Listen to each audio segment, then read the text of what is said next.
સમાચારોમાં આગળ વિગતે વાત કરીએ તો ખેરાલુના ડાલીસના તાલુકા સીટ પર કોંગ્રેસના ઉમેદવારે ફોર્મ પરત ખેંચ્યું છે।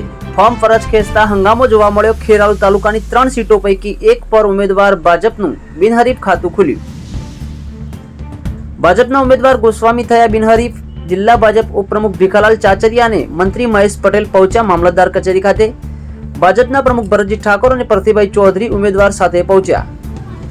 પોલીસ પ્રોટેક્શન સાથે આગેવાનો મામલતદાર કચેરી ખાતે પહોંચ્યા હતા। ભીખાલાલ ચાચરિયાએ સરકાર દ્વારા ડાલીસના અને વરેઠા સહિત દાહોદ પંથકના લોકોને પાણી આપતા લોકો ચૂંટણીમાં અમારી સાથે છે તેમ જણાવ્યું। કોંગ્રેસના ઉમેદવાર કાળુજી ઠાકોરે ફોર્મ પરત ખેંચ્યું। કોંગ્રેસ અગ્રણી બાબુજી ઠાકોરે ભાજપે પૈસાથી ફોર્મ પરત ખેંચાવ્યાના લગાવ્યા આક્ષેપો।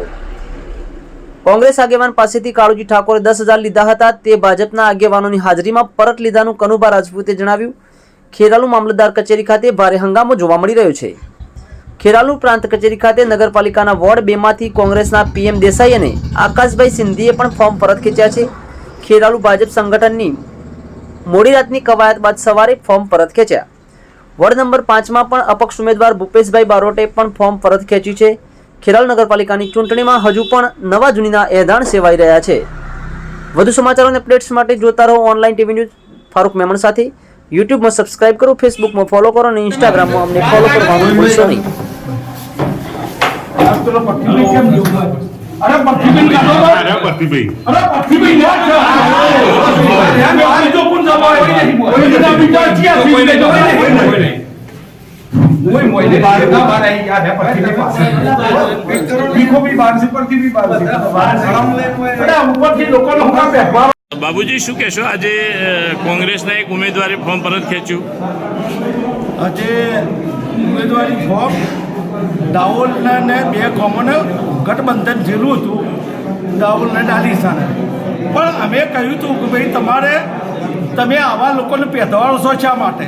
તમે પૈસા આલી અને આવા લોકોને જો પેદવાળ છો તો આ તાલુકાની પરિસ્થિતિ શું થઈ છે? આ તાલુકાનું રાજકારણ કેવી રીતે ચાલશે? પૈસાથી જ ચાલશે એકલું? અને પૈસાથી જ આ ધંધો કરવાનો હોય તો પછી ચૂંટણી જ ના કરો ને।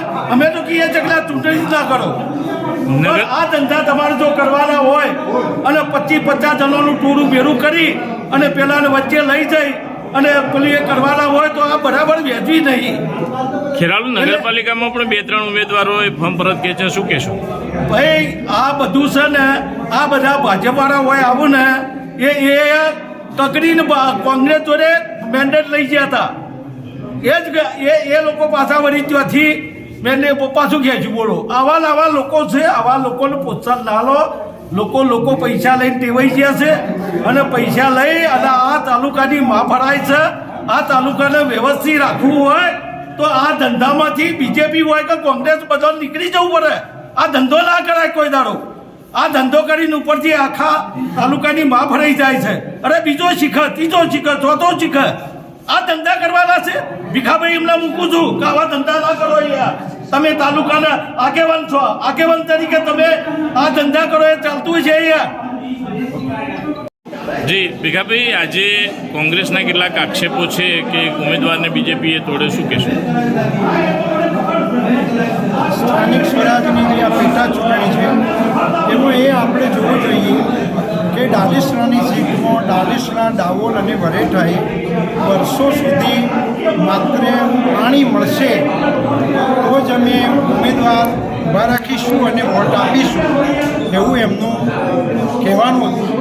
એટલે આ વખતે વરેઠા, ડાલીસરા અને દાહોદમાં પાણી પણ પહોંચ્યા, એમને હરખથી વધારી લીધા।